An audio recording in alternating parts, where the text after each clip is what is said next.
नमस्कार।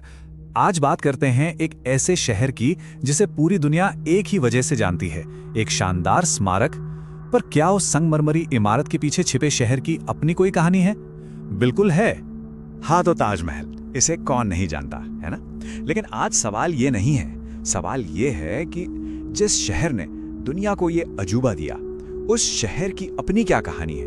आखिर वो कौन सी जमीन है जिस पर प्यार की ये अमर निशानी खड़ी है। तो चलिए इस कहानी की जड़ों तक चलते हैं। कहते हैं ना, किसी भी जगह को समझना हो तो सबसे पहले उसके नाम को समझो। और आगरा का नाम वो तो हमें बहुत बहुत पीछे ले जाता है। शायद ये बात बहुत कम लोगों को पता होगी कि आगरा का असली मतलब प्राचीन नाम अग्रवन था। और ये कोई नया नाम नहीं है, इसका जिक्र तो महाभारत तक में मिलता है। सोचिए ये जगह कितनी पुरानी और अहम रही होगी। तो अग्रवन का मतलब क्या हुआ? अग्र यानी आगे या पहला, और वन मतलब जंगल, तो ये हुआ सबसे आगे का जंगल। ये नाम सुनते ही दिमाग में एक तस्वीर बनती है ना, एक घने जंगल की, इससे बहुत पहले कि यहाँ दुनिया का एक मशहूर शहर बस पाता। लेकिन वक्त बदला और वो घना जंगल एक बहुत बड़े, एक शक्तिशाली साम्राज्य का दिल बन गया। तो चलिए देखते हैं कि ये जबरदस्त बदलाव आखिर हुआ कैसे। कहानी असल में शुरू होती है 15वीं सदी से। सबसे पहले 1504 में सिकंदर लोदी ने आगरा को अपनी राजधानी बनाया। समझिए, नींव रखी गई। फिर 1526 में बाबर आए और यहां से शुरू हुआ मुगल दौर। अकबर ने इस शहर को कला और संस्कृति का एक बड़ा सेंटर बना दिया। लेकिन असली कमाल तो हुआ शाहजहां के दौर में। वो तो आगरा का सुनहरा दौर था, जब आर्किटेक्चर अपने चरम पर था। तो मुगलों के दौर में आगरा सिर्फ एक राजधानी नहीं था, नहीं, वो तो पूरे साम्राज्य का पावर सेंटर था। कला, कल्चर, ताकत, सब कुछ यहीं से चलता था। और इसी सुनहरे दौर ने उस नींव को तैयार किया जिस पर वो इमारत बनी जिसे आज पूरी दुनिया जानती है। पर रुकिए, कहानी सिर्फ ताजमहल पर खत्म नहीं होती। असल में आगरा एक खजाने के पिटारे जैसा है। ताजमहल तो उसका सबसे चमकीला हीरा है, पर इस पिटारे में और भी कई नायाब चीजें हैं। ये बात वाकई कमाल की है। आगरा में एक नहीं, दो नहीं, बल्कि तीन यूनेस्को वर्ल्ड हेरिटेज साइट्स हैं। एक तो है जबरदस्त आगरा फोर्ट, वो लाल पत्थर वाला किला।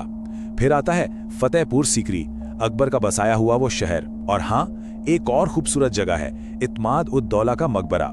लोग इसे प्यार से बेबी ताज भी कहते हैं। और मजे की बात यह है कि ये ताजमहल से भी पहले बना था। अच्छा, यहाँ एक छोटी सी टिप है।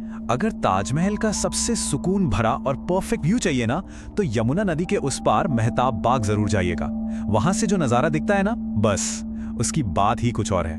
तो ये तो हुई इमारतों और इतिहास की बातें। चलिए अब जरा उस आगरा की बात करते हैं जो आज भी जिंदा है, जिसका स्वाद, जिसकी कला आज भी महसूस की जा सकती है। आगरा जाएं और खाएं नहीं, ऐसा तो हो ही नहीं सकता। जाहिर है सबसे पहले आता है मशहूर पेठा, फिर वो लजीज मुगलई खाना, कबाब, बिरयानी, और हाँ, चटपटी दाल मोठ को कैसे भूल सकते हैं। खाने के अलावा यहाँ की कारीगरी भी लाजवाब है, जैसे मार्बल पर होने वाला काम और यहाँ का लेदर का सामान। और ये जो मार्बल पर कारीगरी है ना, जिसे पच्चीकारी कहते हैं, यहीं पे इतिहास आज से जुड़ जाता है। पता है क्यों? क्योंकि ये ठीक वही कला है, वही टेक्निक है जिससे ताजमहल को उसकी वो दिलकश खूबसूरती मिली है। सोचिए, वो हुनर आज भी जिंदा है। तो ये सब तो हो गया इतिहास, पर आज के जमाने में आगरा क्या है, इसकी क्या अहमियत है, चलिए अब इस पर एक नजर डालते हैं। देखिए, दिल्ली से दूरी सिर्फ करीब 230 किलोमीटर। इसी वजह से आगरा इंडिया के सबसे फेमस टूरिस्ट सर्किट, जिसे गोल्डन ट्रायंगल कहते हैं, उसका एक बहुत जरूरी हिस्सा है।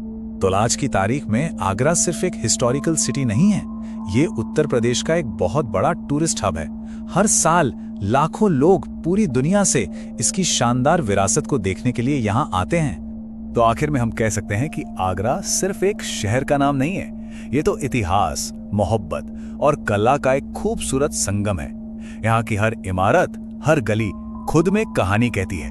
तो ये थी आगरा की कहानी, एक जंगल से दुनिया के सबसे मशहूर शहरों में से एक बनने तक का सफर। पर एक सवाल मैं आप सबके लिए छोड़ रहा हूं। आगरा के इतने शानदार इतिहास में कई कहानियां हैं, है ना? पर अपने हिसाब से वो कौन सी एक कहानी है जो आज भी सबसे ज्यादा गूंजती है? सोचिएगा जरूर।